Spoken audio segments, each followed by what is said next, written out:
Hey, my name is Elijah Parker, and today I'm talking about whether the government should pay at least 2 to 4 years of the college tuition.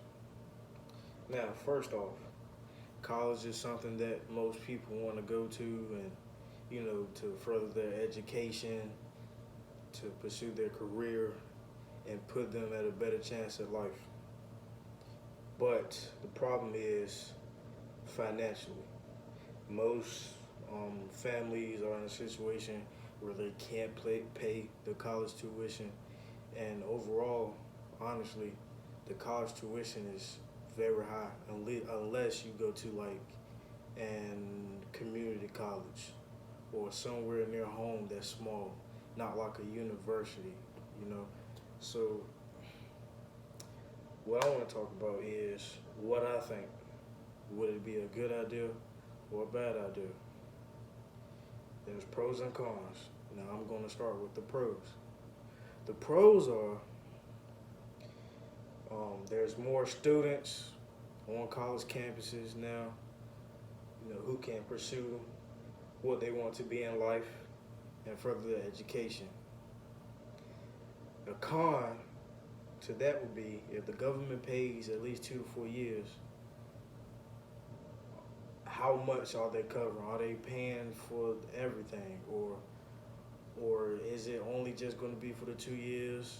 So if it is for the 2 years, are parents going to have to find out, like, should they know?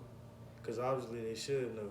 Because after the second year, if they don't pay it no more and they don't tell anybody, then they're just going to college for no reason. Um, if it lasts the full 4 years, that's great in most situations.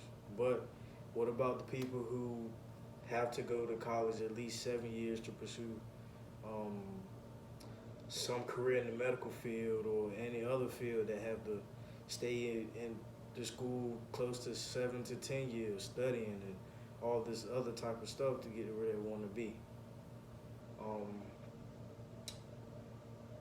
Now, if they continue like they do now, it's just going to be the same.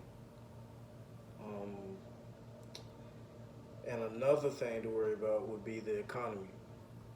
As of now, the economy is very low because of the COVID-19 virus, with all these different um, events going on in this world. It is hard on different countries financially. Now, the United States is already in debt, and our president is not, really doing anything to help the economy, help us get out of the debt. So, college students, with their tuition, would it be able for them to also have rooms included, like uh, food, the meal plan, um, roommates, everything, all that plays in together financially. Now, with the presidential election,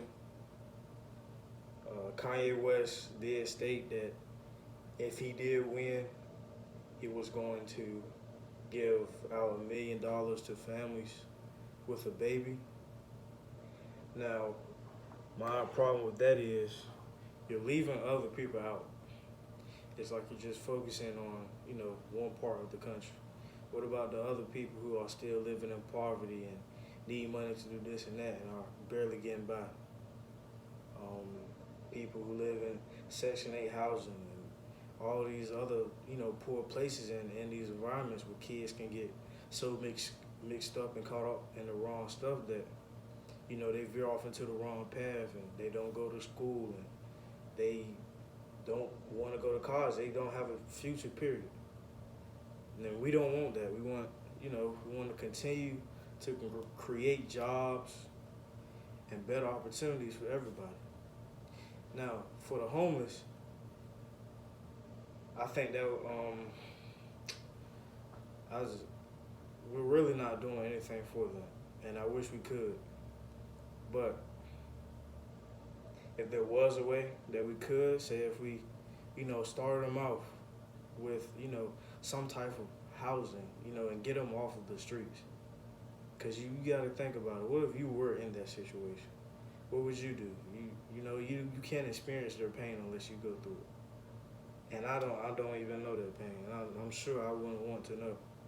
So back to what I was saying earlier. I don't with Kanye West and his recent speech of what he's trying to do. I don't think he's should be a good candidate for the 2020 21 election. But with the federal government trying to pay off college tuition and everything else, there's nothing we can really do. We have to have a leader who is ready to take on these challenges and do something about it instead of putting it off. And secondly, it's up to the people. The people have to also go out there and vote for these different, things like school related. What are we going to do about going back to school this year with the virus still strong and numbers and statistics still say that we're not getting better. I know in Florida there was an increase in 10,000 new COVID-19 cases in 5 days. So what I mean by that is each day during those 5 days there was 10,000 more cases. And even the president said that the more testing that they do, the more cases that they find out. So is it possible that college students will even go back to school this year or either sometime next year until we get the test results back from the vaccine and all this other stuff? We're stuck. We can't do anything. So, but that is the end of my discussion.